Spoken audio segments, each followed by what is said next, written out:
નમસ્કાર દર્શક મિત્રો, તમે જોયા છો સાયકલ વ્યવસાય સંચાલિત ઝટપટ ન્યૂઝ અને નવસારી લાઈવ। નવસારીમાં આજે ગણેશ સંગઠનની સામાન્ય સભા યોજાઈ હતી। ઘાંચીબંધી વાડીમાં સામાન્ય સભા યોજાઈ હતી, જેમાં પ્રમુખ તરીકે ગિરીશભાઈ ભાસ્કરનું નિમણૂક કરવામાં આવી છે। તમે જોઈ શકો છો ગિરીશભાઈ ભાસ્કરની આજે નિમણૂક થવાની છે।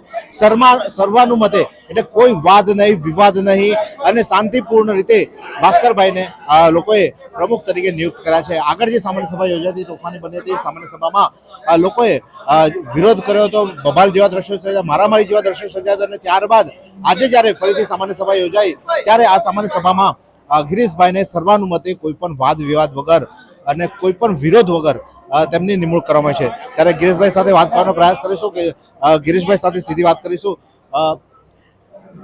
ગિરીશભાઈ, પ્રમુખ તરીકે નિયુક્તિ થઈ છે, શું કહેશો? સૌ ગણેશ મંડળનો, સંગઠનનો, નવસારી જવાનો ખૂબ ખૂબ આભાર। ગણેશ સંગઠન અત્યાર સુધી વિવાદમાં રહ્યું છે, હવે એ વિવાદોને કેવી રીતે તમે જોશો?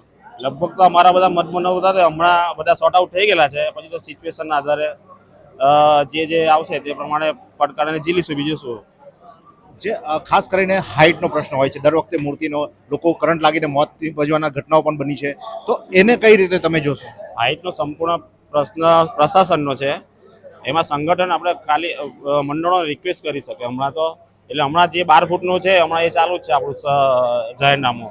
12 ફૂટનું છે, પણ સંગઠનો મોટી મોટી મૂર્તિઓ બનાવે છે, તો તેના માટે તે લોકો પર કોઈ આપણે અપીલ કરી શકીએ કે જેમ બને તેમ નાની મૂર્તિઓ બનાવો। અને સંગઠનમાં જે વાદ વિવાદો અત્યારે સમી ગયા તમે એમ કહો છો, પરંતુ અમુક લોકોના પેટમાં હજુ પણ તેલ રેડાયું છે, તેને કેવી રીતે? લગભગ તો બધું પતી ગયેલું છે। જે ઉમેદવારો હતા એ લોકોને સમજાવવામાં એ લોકોએ મને ફૂલ સપોર્ટ કરેલો છે, એટલે એવું કંઈ મને દેખાતું નથી હમણાં તો।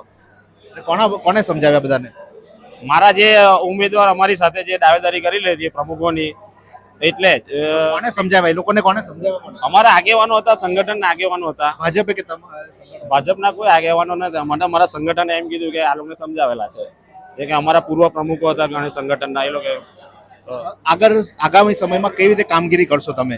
માત્ર લોકો કહે, સંગઠનો કહે છે ખાલી 200 રૂપિયા ઉઘરા માટે સંગઠન છે, તો સંગઠન શું કામગીરી કરશે, કેવી કામગીરી કરશે જે કરીને મંડળો તમારી સાથે જોડાય? એમ ના, એવું નથી। આટલા વર્ષો જૂનું મંડળ છે, સંગઠન છે, એટલે એવું નથી કે 200 રૂપિયા પૂરતું જ કામ કરે છે।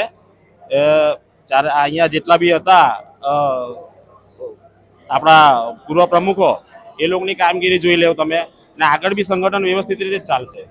એટલે આરોપ છે કે 200 રૂપિયા ખાલી ઉઘરાવે છે, ફોટા પડાવવા આવે ના આવે, બાકી સંગઠન કોઈ કામગીરી નથી કરતું, એવા આરોપ છે, તો તેનું શું કહેશો? ના, એ તો અમુક લોકો ઉપજાવેલી વાત છે, એવું કઈ છે। શું કામગીરી કરશે સંગઠન?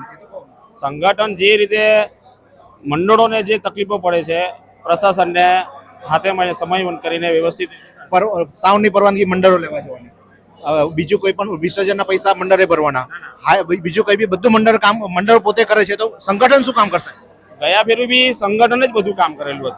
બધા મંડળો કહે છે કે ભાઈ નહીં ભાઈ, એ લગભગ 2 મહિના પહેલા કે એ લોકો જે આગમન કરે છે ને એ લોકો પર્સનલી રીતે પરમિશન લાવે છે, બાકી બધું કામ સંગઠન જ કરે છે। બીજા કેવા કામો થશે સંગઠન માટે? ખાસ તમારું શું ધ્યેય છે, તમારું દ્રષ્ટિકોણ શું કહે છે કે શું? હમણાં તો 4-5 વિચારેલા છે, પછી આગળ આવનારા સમયમાં બધું નક્કી થશે।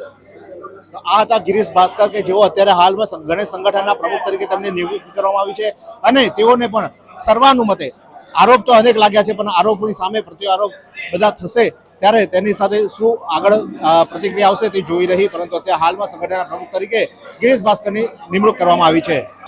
શું તમે શરીરના સાંધાના દુખાવાથી પીડાઈ રહ્યા છો, કે પછી તમે કોઈ સ્પોર્ટ્સ ઇન્જરીથી પીડાઈ રહ્યા છો? લકવાની બીમારી બાદની પીડા સહન કરી રહ્યા છો? શું તમને સ્પાઇનલ પ્રોબ્લેમ છે?